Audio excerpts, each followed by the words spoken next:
Thursday. Hope you're doing well. I'm excited about today's topic because I feel like we're starting to get into the things that can really help you. And so that's always exciting for me. Today, I'm going to talk about common pitfalls that agencies or organizations can fall into that lead them to be less compliant. So, this is not really talking about deficiencies. We will talk about that tomorrow. Tomorrow, we'll talk about the most common deficiencies.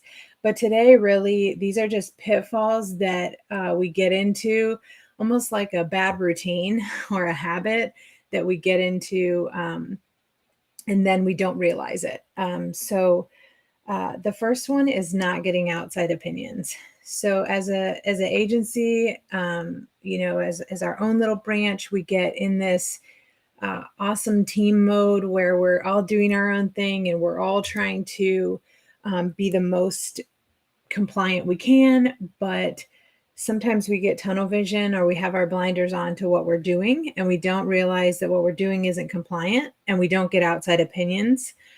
So as an agency, sometimes we're self-contained. And so it's nice to have a fresh outside opinion. And then once you get that opinion, not being defensive about that.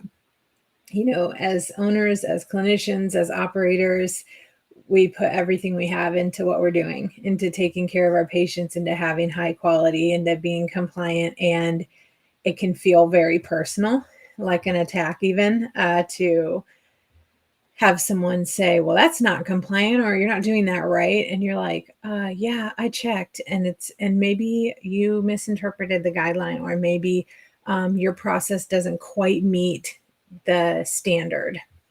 And so it's really good to have an outside opinion. And part of what we'll talk about in the compliance series is that organizational assessment. And if you do that right, you can make sure that addresses those areas where you might be siloed or wearing blinders to your own compliance. Because the second reason is underestimating the extent of the standards. So sometimes a standard can seem very straightforward. For me, for some reason, when I'm reading the CHAP standards, they seem really simple compared to the ACHC standards. And so for hospice, home care, private duty, palliative care, all of those standards for home health and CHAP. The ACHC standards are more detailed, and the CHAP standards seem to me to be more broad. So it can be really easy to think, well, I met that. I have a program in place. But when you go on to read the evidence that they're going to review that meets that standard, and then you keep going and see how all those standards are intertwined, you can really tell what they're going to be looking at. So that's one area, is underestimating what the standard is really asking for, or oversimplifying the standards. If you see me looking down, I'm just referencing my notes so that I hit all the high points and don't miss anything. So not following up or executing the process that you put in place. So most of the standards and processes that you're going to have for compliance require you to put in place a process that's repeatable, that can prevent errors because you always check the same areas when you're executing something. So in admission, you're always going to make sure you follow these steps. Like for home health, you need to provide the schedule and the med list, and these things on the admission visit, you have to provide.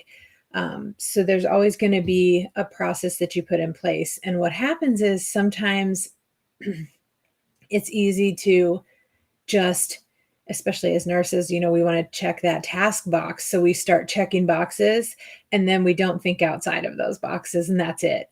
So sometimes if you put a process in place, it's easy to say, check, I did that. But did you completely follow through start to finish and go back and make sure there were no areas that were missed? Possibly not. And so that's an area where it's easy to drop the ball, is the follow-up. Follow-up and follow-through are a huge piece of compliance. So that's one area that it's easy to miss. um, making assumptions. So we're all very busy. We're all assuming that everyone is out there doing their best, doing what they need to do. But sometimes we fail to communicate or document that communication, or we make an assumption that something is occurring that isn't. So you assume that the business office manager knows that she needs to print the license verification for all the clinicians. You assume that the surveyor will know that you did the license verification because you did them.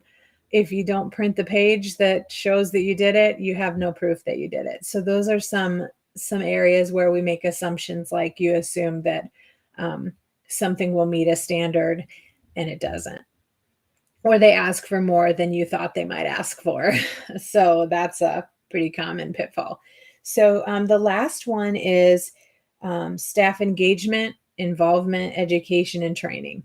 So the reason this is a pitfall is because if you don't have your staff engaged and you haven't communicated the new process changes, you haven't communicated how they're participating in this compliance program, that's going to be an area of non-compliance. So you have to have all of your staff on board with compliance. They have to understand what compliance is and how they matter.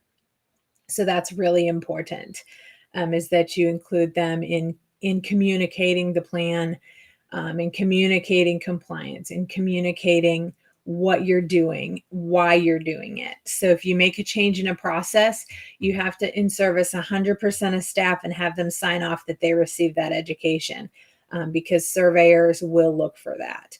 And that is essentially how you prove that you did what you said you were going to do, is by having 100% of staff in-serviced and educated, and the proof that they were. So those are the common pitfalls to compliance. Tomorrow we'll talk about the actual common deficiency areas and potential negative outcomes of compliance. But I also am going to put the compliance series workbook in the comments. So for November 1st, we're starting our series for navigating compliance. So for 8 weeks, we'll talk about 8 areas where you can greatly improve your compliance and readiness for surveyor accreditation. And in the comments, there is a workbook. If for those of you who are like me, who like a pretty page to take notes on, you can use this to take notes and keep everything in one place. So hopefully that's helpful for you. All right, put any questions that you have in the comments, and I will be happy to go back and answer them for you. I'm excited to start this series coming up in a couple days, and I'll be putting out some more information on what's to come. Thanks.